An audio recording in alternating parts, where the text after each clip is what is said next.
Hola, muy buenas noches a todos, deseando que se encuentren muy bien. Hoy les tengo desde Guatemala, la licenciada Lidia Inex. Es licenciada en psicología y terapia de lenguaje en atención profesional en clínica de especialidades. Consultora de tesis interinatos en juzgado de niñez y adolescencia. Es una profesional en la atención clínica y bienestar integral en el Tribunal de Sentencia, Feminicidio y otras formas de violencia contra la mujer.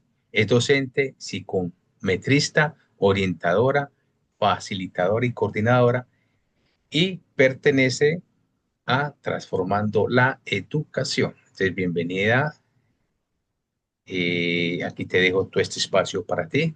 Muchas gracias por ser y estar. Gracias, gracias. Gracias, Harley, por la invitación, por la confianza y obviamente también contenta por ser parte del equipo. Bueno, mi tema a desarrollar esta noche son los problemas del lenguaje como consecuencias del maltrato físico y emocional.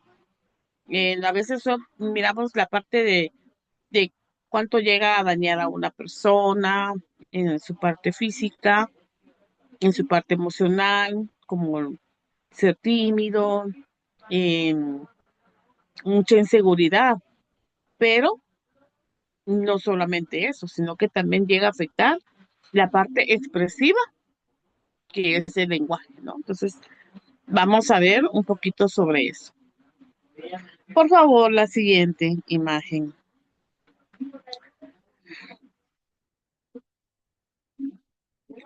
Bueno, en la otra imagen vamos a ver acerca del poder de las palabras. Definitivamente, una palabra tiene el poder de levantarme como de hundirme. Y con respecto a eso, hay una anécdota de una historia que vivió una persona o que observó a esta persona en un viaje y que me llamó la atención. Entonces se los voy a leer brevemente. Gritos que matan. En la cultura tradicional de las Islas de Salomón, en el sur del Pacífico, las costumbres tradicionales se transmiten de una generación a la siguiente. Una de ellas, en una isla, le llamó la atención porque los lugareños platicaban que cada madrugada se montaban hasta arriba de las copas de los árboles. Y él vio que en una copa gritaban todas las mañanas a las 5 de la mañana. Y gritaban y gritaban y gritaban. Y él preguntaba por qué esa costumbre de gritar. Entonces, eh, los lugareños les decían que si un árbol es demasiado grande para ser talado con una hacha, porque no tenían herramientas, los nativos lo hacían caer a gritos. Los leñadores con poderes especiales subían y empezaban a gritar todos los días. Y de pronto, de tanto gritar, como unos, decía él, como unos 30 días, el árbol muere y se derrumba. Entonces dice que la teoría es que los gritos matan el espíritu del árbol. Eso era lo que ellos estaban haciendo, matar el espíritu del árbol. Fue algo que a él le impresionó y él dijo, qué primitivo. Lástima que no tengan las ventajas de la tecnología para usar una herramienta metálica. Sin embargo, dice que gritarle a las cosas vivas puede hacer que muera el espíritu. Los palos y las piedras pueden romper huesos, pero las palabras rompen corazones. Y esto lo dijo Robert Fulghum, perdón. Entonces, solamente este relato de que los gritos pueden matar un árbol, no digamos la emocionalidad de una persona. Entonces, el maltrato no es solamente un golpe, es quien da ese golpe. El maltrato son esas palabras que hieren, pero también el impacto emocional de esas palabras. y lo que puede llegar a alterar a nivel neurológico y a nivel emocional. La siguiente, por favor. Dice que el maltrato infantil fue aceptado por la OMS en 1999 como un problema global de salud pública. Entonces, que sí se evidenció y se ha evidenciado que no solamente es el físico, emocional, sino que también llega a afectar a la familia y a una sociedad. Hay sociedades donde tratan muy bien a los animales. Eso refleja la madurez y el nivel del cuidado que se tienen a sí mismos. Entonces nos pone en a una autoevaluación como sociedad y, y el impacto que ejerce en una comunidad. Ante todo, que también es un problema médico, social, legal. Médico porque va a influir en la salud de la persona. Social porque no es solamente la persona dañada, sino afecta a los que viven cerca, a la comunidad. Y legal porque es un delito. La siguiente, por favor. Bueno, hay diversas categorías de maltrato. En ese aspecto hay dos. Están los actos de comisión y los actos de omisión. Los actos de comisión son las acciones contra el menor, niña, un niño, adolescente, persona. La verdad que no solamente va a afectar a los niños, sino que también hay adolescentes. El físico, porque se va a dar en el sentido de un golpe, a veces se evidencia, a veces no, porque hay personas que van a golpear en áreas donde no se observa. Sexual, un abuso o un acoso. Eh, Han habido muchas circunstancias donde los niños pues, han sido víctimas de esas situaciones traumáticas. Maltrato emocional. Aquí no solamente se habla del verbal, sino del físico, del emocional, de los insultos, humillaciones. Por ejemplo, me decía una chica que ella no entendía por qué de sus hermanos, eran varios, solo ella fue elegida, estaba en Estados Unidos, es elegida para mandarla a México. No entendía por qué solo ella y los demás no. Y me hizo recordar el caso de otra jovencita que igual le pasó. De los hermanos, solo fue elegida ella y la mandaron a su país. Ya al llegar a los 16, entonces la solicitan y entonces ya van otra vez allá y regresan con los padres. Pero todos esos años de su niñez y adolescencia y parte de su adolescencia era, ¿por qué me mandaron a mí y no a los demás? Es un maltrato emocional, porque fue separada. No le preguntaron, solo la enviaron, pero había un sentimiento de abandono, pero a la vez también un sentimiento de apartar. Verá tú por allá y nosotros por acá. Es muy fuerte también esa clase de maltrato.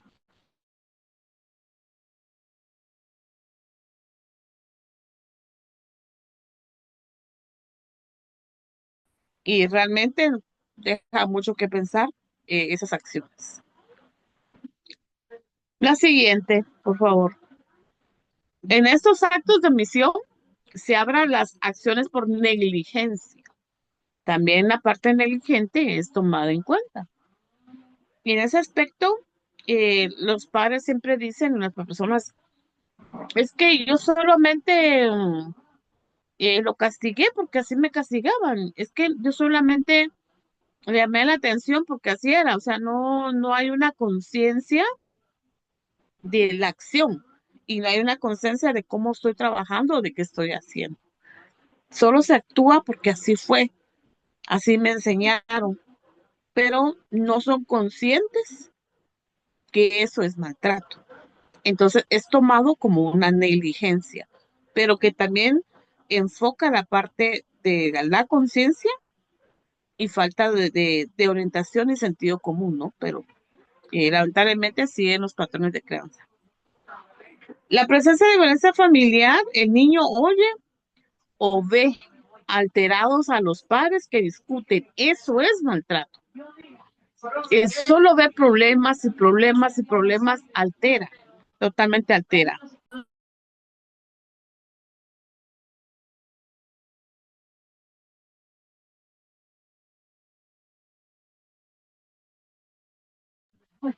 Bueno, la otra es la negligencia, dice el tipo de maltrato que abarca la falta de provisión de alimentos, de vivienda, de ropa.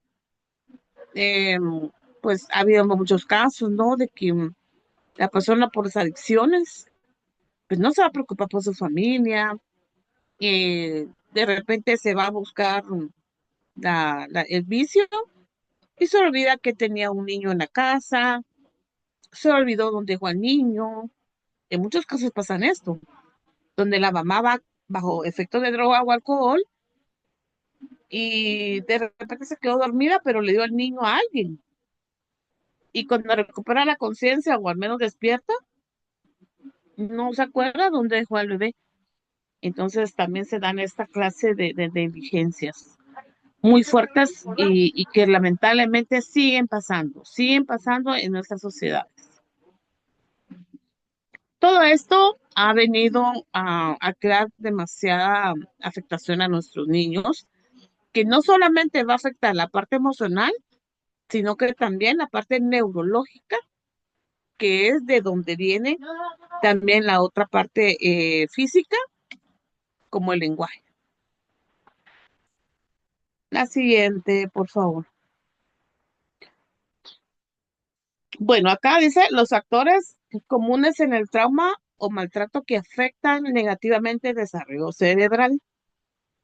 Y acá vamos viendo cómo la afectación puede ser a corto plazo, cuando es prolongado, cuando ha sido demasiado intenso ese maltrato, también afecta a nivel cerebral. No solamente el físico, también afecta al cerebro. Y lo vamos a ir viendo de una forma, pues, no médica, porque no soy médico, pero sí de una forma que pueda visualizar ese impacto a nivel neurológico, ¿verdad? La siguiente, por favor. Consecuencias neurológicas por golpes. Eh, Específicamente, yo me enfoqué al lenguaje, ¿no? Que esa es la parte de mi tema. Hay más, pero me enfoqué a esto. Dice, tipo de trastornos del lenguaje. Está la fascia, que va a estar en diferentes áreas, la disartia, la disfonía, y también está la distemia, que ahorita vamos a ver. Afasia es una alteración en la comunicación, ¿verdad? Que va a alterar el lenguaje hablado, escrito o ambos. Por ejemplo, yo voy a decir puerta, o sea, yo quiero decir puerta, pero voy a decir taza. Abre la taza. Y la persona se queda, no, no, no. Abre la taza. Y otra vez se queda pensando que eso no era lo que quería decir, pero sí en su pensamiento dice yo quiero abrir la puerta, pero hay una alteración a nivel neurológico que provoca ese lenguaje alterado. Se da también el área específica de la afección es el área de Broca, que es donde está el lenguaje, ¿verdad? Entonces, y en el Wernicke, que es donde está el pensamiento, pero específicamente en el habla, está en el área de Broca. Otras formas, por ejemplo, algunas personas pueden hablar sin problema, pero no comprenden lo que otros dicen o lo que está diciendo. Por ejemplo, habla, lee, puede escribir, pero al momento de que la persona escucha a otra, no lo entiende. No, no entiendo. Un ejemplo. A un joven por, por un asalto, eh, un hombre quiere robar el carro, el joven reacciona de una forma espontánea, el ladrón se pone muy nervioso, dispara y la bala le afectó el cerebro, eh, lo operan, sale de todo esto bien, camina bien, supuestamente el lenguaje bien, pero le costaba mucho procesar. Entonces, cuando le decían, ¿qué edad tienes? Él tenía que empezar a contar desde el uno para decir su edad, porque decir 27 o 30 llevaba un proceso muy fuerte para él, no podía. Entonces, cuando él le decía, ¿y tú qué edad tienes? Ah, permíteme. Uno, dos, tres, y contaba hasta llegar a la edad que él tenía. Esas son las áreas que afectan por un golpe, por un trauma. Eh, la disartria, dificultades para usar los músculos de la boca o de la lengua. Por golpes, por ejemplo, ha pasado mucho donde hay personas que tiran a los niños contra la pared, contra el suelo, o de repente ha pasado que el adulto tira un martillo, golpea con un palo.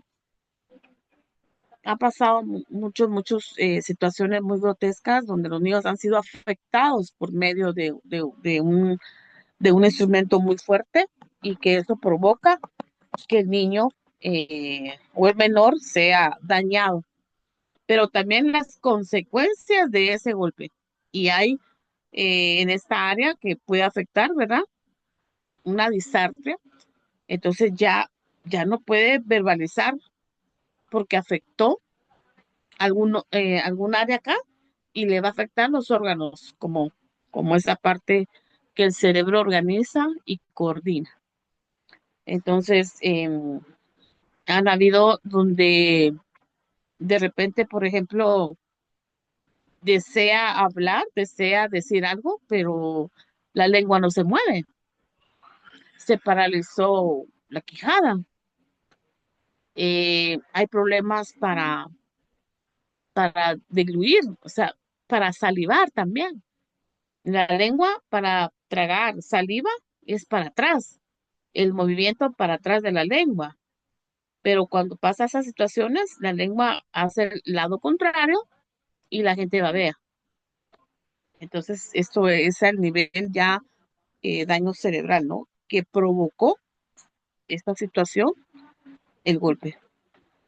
La disfonía, que se debe a las alteraciones de la voz, y esto puede ser también porque va a afectar las cuerdas vocales, va a dar una parálisis de una cuerda vocal o las cuerdas, entonces la persona no va a hablar.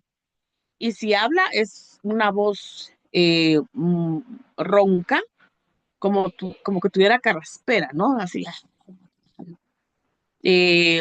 Por ejemplo, conocí una señora con parálisis lateral, pero ella era por otra consecuencia, ¿no? Igual cerebral, pero por otra causa.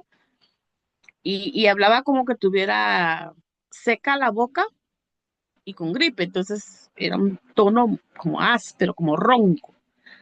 Eso también va a pasar o pasa si el niño o la niña recibe un trauma craneal y puede provocarle esta situación. Vamos con la siguiente, por favor. Bueno, trastornos del habla. Otro de los trastornos específicos del habla son las dislalias. ¿Y acá qué pasa? Acá al niño le cuesta hablar adecuadamente, omite palabras, dice otras letras, otras son fonemas, perdón, y entonces va a hablar diferente, va a hablar como con dificultades.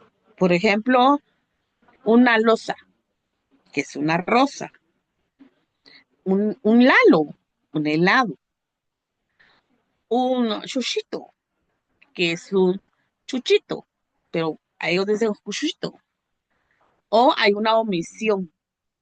Esto a veces también se observa en los lenguajes infantiles. Esos lenguajes que el niño tiene 6, la niña tiene 8, 5, 6, pero un lenguaje infantil. Hola, es que yo, yo no quiero ir y, y tiene 7 años, tiene 8. Y muchas veces la persona piensa, bueno, pero es un niño especial y por eso está hablando así. Y cuando uno empieza a trabajar y ver y evaluar, resulta que tiene un lenguaje infantil por una afectación emocional. El niño puede recibir maltrato indirecto. Ahí vamos otra vez, ¿no? El negligente. Los padres están en discusión, están alegando, están peleando la pata potestad, la alimentación, los problemas que se dan en pareja a veces y no se dan cuenta del impacto en los niños. Entonces el niño emocionalmente desea regresar a esa etapa infantil donde se sentía amado, querido y no tenía esa violencia que está viviendo ahora. Entonces prefiere mejor regresar antes, donde él se sentía más tranquilo, más seguro y habla como bebé, habla como un niño pequeño. Y a veces dicen, no, tiene una dislexia y todo esto, dice el doctor o algo, pero cuando uno empieza ya a evaluar y a indagar y todo este aspecto, está presentando una dislexia, sí, pero la cuestión está que es emocional, ¿no? Y nosotros le decimos un lenguaje infantil, pero es debido a esa afectación emocional.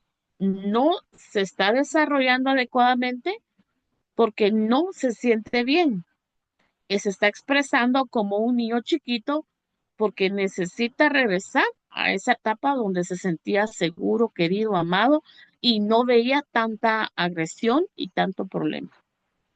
Es una de las circunstancias o una de las consecuencias de la afectación emocional, del maltrato. Y la disartria, como lo decía anteriormente, eh, dificultad para articular sonidos y palabras. Por ejemplo, iño en vez de niño, eta, como decir puerta. Pero acá fue porque el trauma fue muy fuerte y le alteró a nivel neurológico y le creó una disartria. También los accidentes cerebrovasculares que también lo provocan, pero ese es de ese accidente cerebrovascular ya es otra forma, pero no es por maltrato, sino que es, perdón, por el maltrato, pero por un golpe sí se puede dar precisamente un derrame cerebral, ¿no? Porque es un golpe, afectó el cerebro. Pero aparte es cuando el cerebro, por circunstancias naturales, por circunstancias de presión, pues, tuvo este accidente. Aparte es el trauma por golpe. La disglosia, que es el otro problema, dice que dependerá del tipo de dificultad articulatoria. Este trastorno de pronunciación causado por lesiones físicas o malformaciones. La disglosia, como les decía, de repente no puede mover la lengua por, por el mismo trauma, ¿no? Entonces provocó que no se pueda mover la lengua o solo se mueve la mitad de la lengua, no puede mover la quijada, eh, van a haber estas circunstancias orgánicas que van a influir en el lenguaje. La disfemia, como se conoce muy comúnmente, la tartamudez, esta, aparte de ser posiblemente secuela de un golpe muy fuerte, también es por lo emocional, por la tensión, por la agresión, por la inseguridad, por la inestabilidad de la familia. Entonces empiezan a los niños a tener tartamudez. También hay que descartar la tipo de herencia que se transmite de padres a hijos y directamente de madres a hijos, varones, más que todo, es donde se da más esa tendencia hereditaria de la tartamudez. Y la tartamudez va acompañada de la parte emocional, pero si uno va indagando, ¿verdad? Que debía un golpe o algo que provocó una disfemia, pues una tartamudez es también, ¿verdad? Como consecuencia. Y aparte también la consecuencia emocional, porque por la presión y todo, se da este problema del habla, ¿verdad? Que es tartamudear. Mi mamá dice que vaya a comprar un pastel. Van a tener sus dificultades cuando tengan público, cuando tenga que hablar y necesita esta comprensión para poderlos apoyar. Entonces, hasta ahí también llega el problema, el afecto, ¿verdad? La afectación del maltrato. Y una de las consecuencias, una tartamudez. Bueno, obviamente la mayoría del maltrato pues la va a dar la, la familia. No podemos, por ejemplo, de la noche a la mañana, un padre, una madre me cambia de conducta, me cambió de carácter, cambió su sentir y entonces va a estar súper bien. No, es un proceso, depende de una persona a largo plazo, pero es muy importante, ante todo, enfocar que los padres necesitan que ellos mismos superen sus problemas emocionales. No puede ser un buen papá si él mismo no se ha trabajado como ser humano y no ha superado sus traumas. Porque si él tiene mucho resentimiento a mamá y a papá, obviamente es un niño que sufrió, pero también ser consciente, hoy como padre, cómo tratas y cómo eres. Una, una señora se queja porque fue abandonada, porque fue rechazada, porque fue insultada, la castigaban, la violentaban, le decía que no servía. Pero al momento de trabajar la parte interna de esta madre, si no supera esto, también verá que ella logre tener esa conciencia cómo ella está tratando a sus hijas y a sus hijos. Al momento de tener conciencia y ir trabajando la parte interna, es cuando mamá y papá están mejor para sus hijos, porque entonces van a poder romper un patrón de crianza insano. Por eso es muy importante que los padres de familia reciban terapia psicológica, obviamente también los hijos, pero si no se trabaja la parte interna, la madre o el padre, el problema será persistente. Así que siempre, por favor, enfóquenlo y, y que el padre y la madre tiene que trabajarse. Si no, no van a mejorar. No van a mejorar porque todavía sigue esa persona con problemas emocionales y creando otro niño. Entonces, ante todo, esa parte de afectación, por ejemplo, en un juzgado, el juez manda terapia a los padres y a los niños. Si está con los abuelos, los padres, los abuelos y los niños. Todos van a psicología, todos. ¿Por qué? Porque el niño, porque está afectado. La abuela, la tía o quien sea que lo va a cuidar. Y los padres, porque por negligencia, por maltrato, por otras cuestiones, se les quitan a sus hijos o son retirados por cierto tiempo. En ese tiempo ellos tienen que ir a terapia. Entonces se les hace conciencia a los padres por qué es importante la terapia. La siguiente, por favor. Muy importante en la familia, la unión, la comunicación, el compartir con los niños, porque es donde se forman la mayoría de traumas, es niñez y adolescencia. En esas dos etapas es cuando se forman los traumas. Y luego ahí va el adulto para arriba con un montón de traumas, con un montón de cosas, o la superó porque fue maduro, porque aguantó, porque fue consciente, o al contrario, no lo supera porque hay mucha inmadurez, mucho resentimiento y no logra avanzar. Entonces, es importante que la persona sea consciente. Es importante también enfocar la parte de los valores familiares, sociales, dentro de la familia. Esos son los que van a prevenir a un futuro el maltrato. Y ante todo el juego, que los niños disfruten su niñez. Esa etapa nunca va a regresar. Y yo creo que ninguna etapa regresa, pero Es importante la niñez, por eso se enfoca mucho la niñez, porque de ahí parte la personalidad, se va a formar la personalidad y de ahí viene el adulto. Entonces es muy importante estas fases de nuestros chiquitos, ¿verdad? Es muy importante. A veces no se le da importancia al juego, pero es la forma en que va a poder desarrollarse esas potencialidades y darse cuenta de lo que él puede y no puede hacer. El juego integra, el juego divierte, hace a un niño feliz, hasta se le olvida de comer. Así que siempre es importante el juego. Y eh, la siguiente, por favor. Yo, gracias a la invitación acá al coordinador del grupo, al doctor Harley, por su invitación de confianza. Eh, es un gusto estar acá siempre aportando un granito de arena a la orientación y a la formación. Así que aquí están mis datos. Con mucho gusto, trabajo a nivel clínica y virtual. Así que un gusto nuevamente, doctor Harley. No sé si tiene alguna pregunta, algún comentario. Bueno, buenas noches. Excelente, Claro. excelente toda esta información.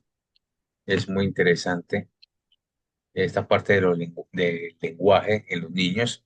Yo tengo una pregunta. Ya cuando las personas, digamos, no en todos los colegios, digamos que hayan un psicólogo, pero también es diferente que haya un psicólogo pedagógico, más diferente pues que un psicólogo, porque ya el pedagógico tiene más, digamos, un poco más de capacidad en otros conocimientos. Y si los, por ejemplo, y si no hay, o los profesores, porque normalmente los que están más con los niños son los profesores, no casi los psicólogos.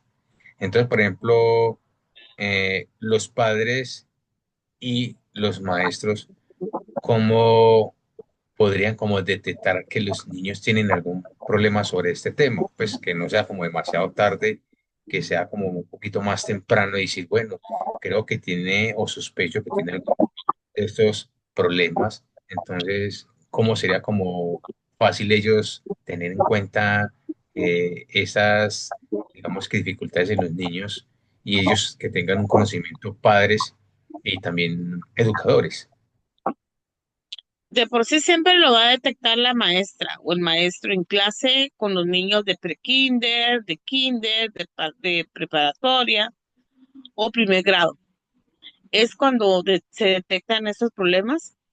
De la mayoría, por ejemplo, hay colegios y escuelas donde no hay un pedagogo ni psicólogo educativo, pero están las maestras. Las maestras son las que detectan los problemas y ellas son las que lo refieren a los padres que tienen que buscar ayuda. Nos topamos con la resistencia, porque si como padres sabemos de que en la casa hay problemas, siempre tienen el temor de llevarlo a un profesional porque dice, es que vas a verlo, es que el niño va a hablar, es que les va a contar, nos van a preguntar. A veces también la resistencia es por miedo a que la gente sepa qué está pasando dentro de casa. Otra resistencia, también la falta de conocimiento de que realmente es un terapeuta del habla o un psicólogo. ¿Cuál es la función? O de un psicopedagogo también. También la resistencia a los cambios, ¿verdad? Porque el patrón de crianza, así me formaron y así soy, no acepto ninguna sugerencia de nadie. ¿Por qué me enfoco a los adultos? Porque un menor de edad no tiene esta capacidad de decir voy o no voy. El niño va donde lo llevan, ¿no? Excepto cuando ya va a un proceso penal. Ahí es aparte. Ahí el juez escucha a un niño, entonces ahí es otra cosa.